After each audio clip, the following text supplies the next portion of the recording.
Hi guys, magandang araw po sa inyong lahat. Ito naman pong kaibigan nyo si Jake. Ano po ang topic natin for today, no? But before anything else, magpapasalamat muna po ako sa lahat ng mga viewers, followers, supporters ng aking Facebook page or Facebook account and YouTube channel sa palagi nyong pagsubaybay, no? Panonood ng aking mga videos. Maraming salamat po guys. I'm just praying na sa mabuti kayong kalagayan. Ano bang topic natin for today? Ang topic natin for today guys is there are some things in life that we cannot change. Alam nyo guys, no? Maraming bagay dito sa mundo na hindi na talaga natin mababago. Katulad ng pagtingin ng mga tao sa atin kahit wala naman tayong ginagawang masama sa kanila, naging mabuti tayong tao, pero may mga tao talaga na hindi nagkakagusto sa atin. Hindi natin alam kung ano ang mga ibang dahilan. Yun po ang mga bagay na hindi natin ma-change or mabago ang kanilang perception sa atin. But remember this, if you try to check yourself at nakita naman natin na okay ka naman, wala ka naman ginagawang hindi maganda sa kapwa, just be natural. Do not bend just to please everyone. Kasi ang nangyayari yan, hindi na ikaw yon. Bakit po? Parang nagpapapaganda ka lang sa kanila para ma-accept kanila.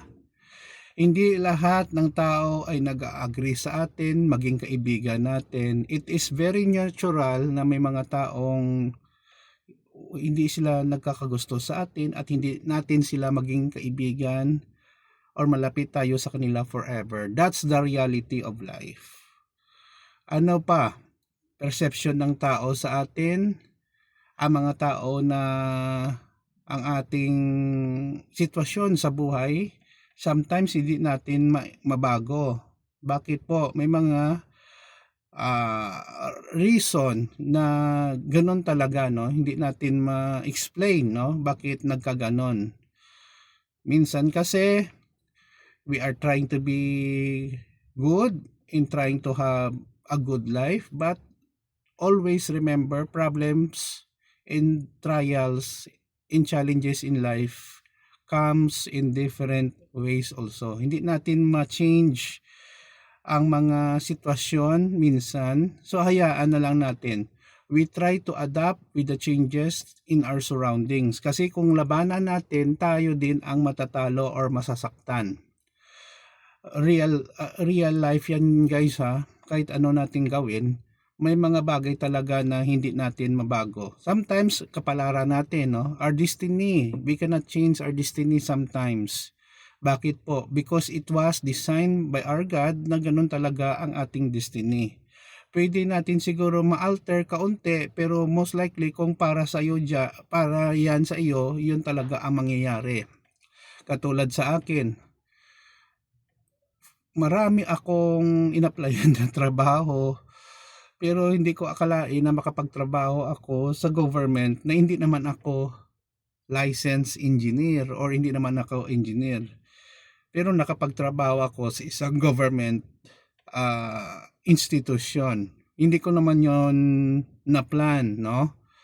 Sabi nga nila, kung para sa iyo ang mga bagay-bagay, ibibigay yan ng Panginoon, no? So hindi natin yun ma-change kasi yun talaga ang ating destiny. Yun lang po guys, sana po may napulot po kayong aral. Magpalakas po tayo, maging positive, no, kahit sa mga bagay na hindi maganda na nangyayari sa atin, and be kind to everyone. Wala namang yung bayad kung magiging mabuti tayo sa ating kapwa, bagkos ginagawa natin ang ating kapaligiran na mas maganda, no, at hindi toxic. Please follow me in my Facebook account and YouTube channel. Maraming salamat po sa inyong panonood. Take care everyone, and always, no, pray a lot and thank the Lord every day. May problema man or wala, magpapasalamat po tayo sa Kanya. Yun lang po guys. See you in the next video. Ito naman pong kaibigan nyo si Jake. Paalam muna guys.